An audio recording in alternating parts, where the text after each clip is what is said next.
Hello मेरे दोस्तों, मैं राहुल और स्वागत है आप लोगों का आपके अपने यूट्यूब चैनल आर के सेंटर पे। दोस्तों आज के वीडियो में हम लोग इंग्लिश के यूनिट 4 लेटर राइटिंग के एमसीक्यू क्वेश्चंस के बारे में जानने वाले हैं, जो कि आपके एग्जामिनेशन के लिए मोस्ट इंपॉर्टेंट होने वाले हैं। दोस्तों इसके पहले हम लोगों ने यूनिट 1, यूनिट 2, यूनिट 3 जो है वो कंप्लीट कर लिया, मीन्स पार्ट 4 तक जो है वो कंप्लीट कर लिया है। ठीक है, तो आज के वीडियो में हम लोग पार्ट 5 लेटर राइटिंग से संबंधित एमसीक्यू के बारे में जानने वाले हैं। चाहे वो कंप्लेनिंग लेटर हो, जॉब लेटर हो, ऑफिशियल लेटर हो, फॉर्मल लेटर हो, इनफॉर्मल लेटर हो, सबके एमसीक्यू क्वेश्चंस के बारे में जानने वाले हैं। ठीक है, तो चलिए वीडियो को मिस ना करें,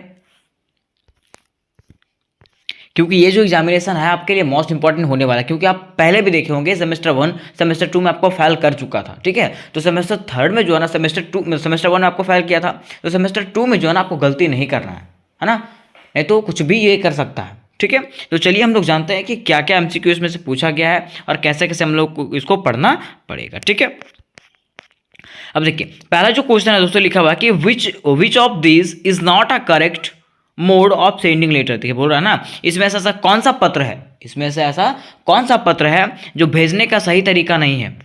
मतलब ऐसा है, इसमें से ऐसा कौन सा तरीका है जो पत्र भेजने का सही तरीका नहीं है। ठीक है, तो क्या बाय पोस्ट भेजा जा सकता है, ईमेल से भेजा जा सकता है, ठीक है, हैंड से भी भेजा जा सकता है, ठीक है, लेकिन क्या बस से भेजा जाता है क्या, नहीं। तो ये इसका राइट आंसर, रॉन्ग आंसर हो जाएगा। ठीक है, तो पहला का होगा क्या, बाय बस, 4 वाला ऑप्शन। ठीक है, फिर देखिए दूसरा क्वेश्चन क्या पूछा हुआ है कि if you are writing a letter of complain, बोला जा रहा है ना कि अगर आप कंप्लेनिंग लेटर लिख रहे हैं, how do you sign off your letter, तो उस समय आप पत्र पर कैसे हस्ताक्षर करेंगे, मतलब पत्र के नीचे में जो है ना कैसे लिखते हैं, कैसे लिखेंगे। ठीक है, का चेयर्स लिखेंगे, योर ओबीडियंटली लिखेंगे, योर सिंसियरली लिखेंगे, कि एनी ऑफ दिस लिखेंगे। क्या लिखेंगे, योर सिंसियरली लिखाता है, क्या लिखाता है, योर सिंसियरली वहां पे सेट होता है। ठीक है, आगे देखिए तीसरा में क्या पूछा हुआ है, when you are writing a formal letter, बोला जा रहा है कि अगर आप एक फॉर्मल लेटर लिख रहे हैं, अगर आप एक फॉर्मल लेटर लिख रहे हैं तो what information might you need,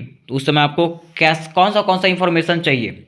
क्या डेट चाहिए, यस, नेम चाहिए, यस, एड्रेस चाहिए, हाँ, तो क्या चाहिए, all of this. Right answer क्या हो जाएगा, ऑल ऑफ दिस। ठीक है, देखिए इसमें से लेटर में जो है ना आपको बहुत सारी चीज़ें बताया जाएगा, चाहे वो फॉर्मल लेटर हो, इनफॉर्मल लेटर हो। सबसे पहले हम लोग को ये जानना पड़ेगा ना कि लेटर कितना प्रकार का होता है। ठीक है, तो लेटर 2 प्रकार का होता है, फॉर्मल और इनफॉर्मल।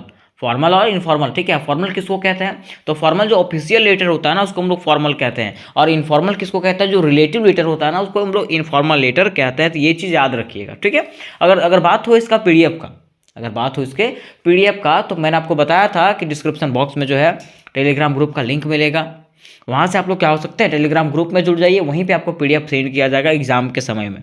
ठीक है, तो ज़्यादा से ज़्यादा वीडियो को शेयर करना है अपने दोस्तों के साथ में, वीडियो चैनल को सब्सक्राइब भी कर लेना है। ठीक है, आगे देखिए क्वेश्चन नंबर 4 की बात करें। क्वेश्चन नंबर 4 में क्या लिखा हुआ है कि सोशल लेटर्स इंक्लूड लेटर, बोला जा रहा है सोशल लेटर में और क्या कौन सा पत्र शामिल होते हैं, सोशल लेटर में जो है कौन सा पत्र शामिल होते हैं। ठीक है, तो सोशल लेटर में जो है ना फ्रेंडली लेटर शामिल होता है कि बिजनेस लेटर, तो सोशल लेटर में जो है ना फ्रेंडली लेटर शामिल होता है। ठीक है, आगे देखिए 5 में क्या पूछा है दोस्तों कि which of these is not a type of letter, बोला जा रहा है ना इसमें से ऐसा कौन सा है जो एक पत्र नहीं है, एक पत्र का प्रकार नहीं है। ठीक है, तो फ्रेंडली लेटर तो हम लोग लिखते ही है, बिजनेस लेटर भी लिखते हैं, एप्लीकेशन लेटर भी लिखते हैं, लेकिन क्या म्यूजिकल होता है, नहीं। तो ये इसका रॉन्ग आंसर, राइट आंसर हो जाएगा। ठीक है,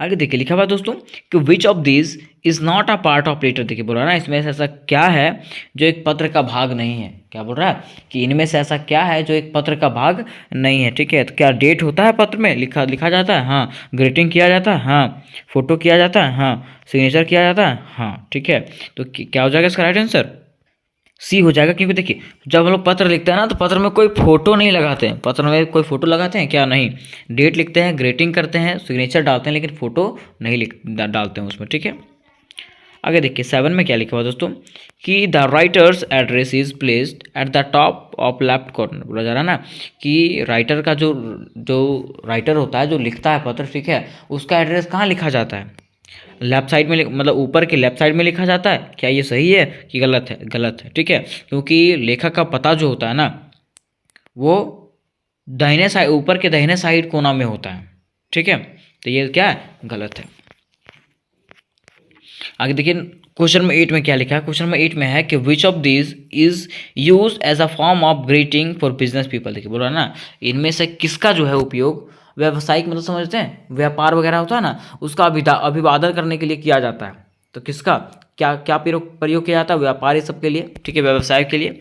डियर नितिन नहीं, ठीक है। डियर फादर नहीं, ये ऑफिशियल लेटर हो गया, ठीक है। तो ऑफिशियल के लिए क्या करेंगे हम लोग? डियर सर का प्रयोग करेंगे। तो ऑप्शन नंबर सी जो है आपका राइट आंसर हो जाएगा, ठीक है। आगे देखिए क्वेश्चन नंबर 9 की तरफ बढ़ते हैं। क्वेश्चन नंबर 9 में क्या लिखा हुआ है कि which of the following statement is incorrect. बोला जा रहा है निम्नलिखित में से कौन सा कथन जो है वो गलत है। निम्नलिखित में से कौन सा कथन है वो गलत है, ठीक है। तो यहाँ पे लिखा हुआ है a letter must be written in one single paragraph. देखिए यहीं पे गलत हो गया कि बोला जा रहा है कि लेटर जो है क्या एक ही पैराग्राफ में लिखा जाना चाहिए? नहीं, ठीक है। तो ये क्या हो गया? गलत हो गया। तो राइट आंसर क्या हो जाएगा? ए वाला जो है राइट आंसर हो जाएगा, ठीक है। फिर देखिए क्वेश्चन नंबर 10 में क्या लिखा हुआ है? लिखा हुआ है in inquiring information regarding admission and equipment cost ETC या type of letter use is non ऐसे बोल रहा है ना कि जैसे मान लीजिए आपको एडमिशन करवाना है, ठीक है, प्रवेश लेना है, ठीक है। तो प्रवेश वगैरह के लिए और उपकरण लागत के लिए जो है ना जो पत्र लिखा जाता है उसको हम लोग क्या कहते हैं? ठीक है, तो उसको क्या कहते हैं? इंक्वायरी लेटर कहते हैं। क्या कहते हैं? इंक्वायरी लेटर कहते हैं, ठीक है। आगे देखिए क्वेश्चन नंबर 11 में क्या पूछा हुआ कि in letter writing format a title dear Mister John is an example of. देखिए बोल रहा है ना कि अगर पत्र लेखन होता है ना, पत्र लेखन के दौरान जो है ये जब लिखा जाता है डियर मिस्टर जॉन, ये किसका एग्जाम्पल होता है? तो क्या होता है? ये सैल्यूटेशन होता है, ठीक है। अभिवादन करते हैं हम लोग, क्या करते हैं? अभिवादन करते हैं इस तरह से, ठीक है। क्वेश्चन नंबर 12 क्या है कि which of this is not use to conclude a business letter. देखिए बोल रहा है इसमें से किसका प्रयोग जो है ना व्यवसायिक पत्र को समाप्त करने के लिए नहीं किया जाता है।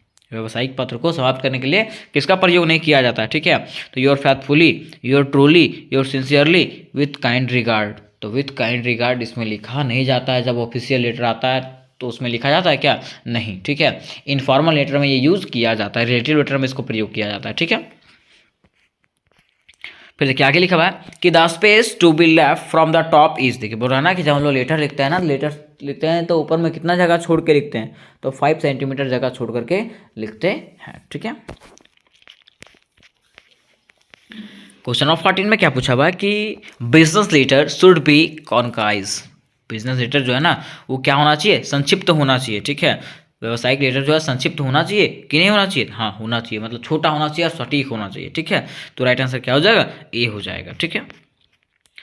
आगे क्वेश्चन ऑफ 15 में क्या पूछा हुआ है कि which of these must be avoided in business letter. बोला जा रहा है ना कि व्यवसायिक पत्रों में इनमें से किससे बचना चाहिए? व्यवसायिक पत्रों में जो है इसमें से किससे बचना चाहिए? तो किससे बचना चाहिए? पोलाइट वर्ड से, फॉर्मल वर्ड से, एब्रिविएशन से, क्लियर डिटेल से। तो किससे बचना चाहिए? एब्रिविएशन से बचना चाहिए। तो राइट आंसर क्या हो जाएगा? एब्रिविएशन इसका हो जाएगा, ठीक है। Right answer C, abbreviation. फिर देखिए क्वेश्चन नंबर 16 में क्या है कि which of the following is not a kind of letter. देखिए बोल रहा है ना इनमें से ऐसा क्या है जो एक पत्र का प्रकार नहीं है? इसमें से ऐसा क्या है जो एक पत्र का प्रकार नहीं है? तो क्या वर्बल, बिजनेस, फॉर्मल, पर्सनल, ठीक है। तो वर्बल जो है ना कम्युनिकेशन होता है, ठीक है। तो ये जो है पत्र का प्रकार नहीं है, ठीक है। तो राइट आंसर क्या हो जाएगा? ए वाला इसका राइट आंसर हो जाएगा, वर्बल। फिर देखिए क्वेश्चन नंबर 17 की बात करें। क्वेश्चन नंबर 17 में क्या है कि विच लेटर इज फॉर्मल टाइप। बोला जा रहा है ना कि इसमें से ऐसा क्या है जो फॉर्मल लेटर होता है? तो मैंने आपको बताया था जो ऑफिशियल लेटर हो उसको हम लोग फॉर्मल लेटर कहते हैं, ठीक है। तो देखिए मदर के पास क्या फॉर्मल लेटर है?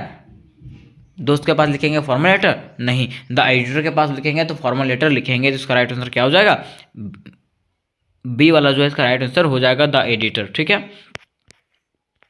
फिर देखिए आगे क्वेश्चन नंबर 18 में है कि which type of letter is informal. किस प्रकार का पत्र जो है अनौपचारिक लेटर होता है? तो हम बताए थे इनफॉर्मल मीन्स घर परिवार के पास, सगा संबंधी के पास जो पत्र लिखा जाता है उसको हम लोग इनफॉर्मल लेटर कहते हैं। तो पेरेंट्स के पास क्या आपका सगा संबंधी नहीं है? हाँ, तो ये क्या हो जाएगा? इनफॉर्मल लेटर हो जाएगा। तो राइट आंसर 18 का हो जाएगा ए, ठीक है। फिर देखिए 19 की बात करें। क्वेश्चन नंबर 19 में क्या लिखा भाई? Your sincerely is written in which type of letter. देखिए बोल रहा है ना योर सिंसियरली जो लिखते हैं हम लोग वो किस प्रकार का लेटर में लिखा होता है? योर सिंसियरली जो है किस प्रकार का लेटर में लिखा जाता है? किस प्रकार का? इनफॉर्मल में, फॉर्मल में, बोथ में, कि नॉन में? तो किसमें लिखा जाता है? इसका प्रयोग जो है ना फॉर्मल लेटर में किया जाता है। किसमें? फॉर्मल लेटर में इसका प्रयोग किया जाता है, ठीक है। मिस ऑफिशियल लेटर में इसका प्रयोग किया जाता है, ठीक है।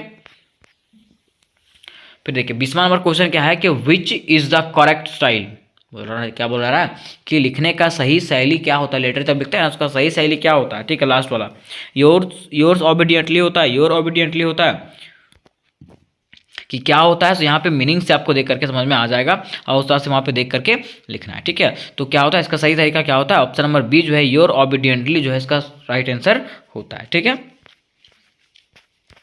फिर देखिए क्वेश्चन नंबर 21, क्वेश्चन नंबर 21 में क्या लिखा हुआ है कि how many types of letter writing. देखिए मैंने आपको बताया था कि how many kinds of letter writing, तो टू प्रकार का होता है। ठीक है, फॉर्मल और इनफॉर्मल, तो क्या हो जाएगा 2 टाइप्स ऑफ लेटर राइटिंग। ठीक है, आगे देखिए क्वेश्चन नंबर 22 में क्या लिखा हुआ है, the formal letter is follow such pattern, बोला जा रहा है ना कि औपचारिक पत्र जो है वो कैसे पैटर्न का पालन करता है। रूल रेगुलेशन होना चाहिए, उसमें फॉर्मेलिटी होना चाहिए। हाँ ठीक है, फॉर्मल लेटर जो होता है ना बड़ा सोच समझ करके लिखना चाहिए। ठीक है, उसमें रूल रेगुलेशन सब कुछ होता है, फॉर्मेलिटी से उसको लिखना पड़ता है। ठीक है, तो इसका राइट आंसर क्या हो जाएगा, all of the above, D वाला जो है 22 का आंसर हो जाएगा। ठीक है, अब देखिए इसके आगे भी इसका क्वेश्चन है, लेकिन मैं आपको फिर से बता दे रहा हूँ, अगर आपको पीडीएफ चाहिए होगा तो डिस्क्रिप्शन बॉक्स में टेलीग्राम ग्रुप का लिंक मिलेगा, वहाँ से आप टेलीग्राम ग्रुप में जुड़ जाए, वहीं पे आपको पीडीएफ अवेलेबल मिलेगा। ठीक है, उसके साथ साथ अगर आपको इसका इंपॉर्टेंट क्वेश्चन और भी क्वेश्चन देखने होंगे उसका भी लिंक आपको डिस्क्रिप्शन बॉक्स में मिलेंगे, वहाँ से आप लोग सारे क्वेश्चन को आराम से जा करके देख सकते हैं। ठीक है, आगे देखिए क्वेश्चन नंबर 23, क्वेश्चन नंबर 23 में क्या है, लेटर रिटेन फॉर सर्चिंग और seeking a job is called, बोला जा रहा है ना कि नौकरी ढूंढने के लिए और खोजने के लिए जो पत्र लिखा जाता है, नौकरी खोजने के लिए जो पत्र लिखा जाता है ना उसको हम लोग क्या कहते हैं, तो रिज्यूम कहते हैं, जॉब एप्लीकेशन कहते हैं, सीवी कहते हैं कि प्रोस्पेक्टिंग लेटर कहते हैं, क्या कहते हैं, जॉब एप्लीकेशन कहते हैं। क्या कहते हैं दोस्तों, जॉब एप्लीकेशन इसको कहा जाता है। ठीक है, आगे क्वेश्चन नंबर 24 में क्या लिखा हुआ है कि what is the most important part of a letter, क्या बोला जा रहा है कि किसी पत्र का सबसे महत्वपूर्ण भाग क्या है ना, what is the most important part of a letter. ठीक है, किसी पत्र का सबसे महत्वपूर्ण भाग क्या है, हेड होता है, बॉडी होता है, फुटर होता है, नन होता है। तो क्या होता है उसका बॉडी जो है ना, बॉडी में जानते हैं बीच में जहाँ पे सब कुछ लिखा रहता है, कारण लिखा होता है, वो उसका मेन पार्ट होता है। ठीक है, फिर देखिए क्वेश्चन नंबर 25 में क्या है कि with best wishes is used in which part of informal letter. देखिए बोल रहा है ना कि विथ बेस्ट विशेज जो हम लोग यूज करते हैं लेटर में, तो ये कौन सा लेटर में होता है, कौन सा लेटर में होता है, तो इनफॉर्मल लेटर में होता है। लेकिन इनफॉर्मल लेटर में अगर होता है तो ये कहाँ होता है, हेडिंग में होता है, ओपनिंग में होता है, एंड में होता है कि कहाँ होता है। ठीक है, तो इसका प्रयोग जो है ना इनफॉर्मल लेटर के क्लोजिंग में होता है। कहाँ होता है, क्लोजिंग में होता है। तो इसका राइट आंसर क्या हो जाएगा, ऑप्शन नंबर सी हो जाएगा, क्लोजिंग। ठीक है, तो उम्मीद करते हैं दोस्तों कि ये क्वेश्चन आपको समझ में आगे होंगे, और ये जितने भी क्वेश्चन हैं सारे के सारे इंपॉर्टेंट क्वेश्चन थे, आप लोग सारे के सारे एग्जामिनेशन के लिए पढ़ के जरूर से जरूर जाइएगा। ठीक है, तो उम्मीद करते हैं कि ये सारे क्वेश्चन आपको समझ में आगे होंगे, और इससे रिलेटेड और भी अगर आपको क्वेश्चन चाहिए होंगे और कोई क्वेश्चन होंगे तो मुझे पूछ सकते हैं कमेंट बॉक्स में। तो मिलता है नेक्स्ट वीडियो में, तब तक के लिए जय हिंद, जय भारत।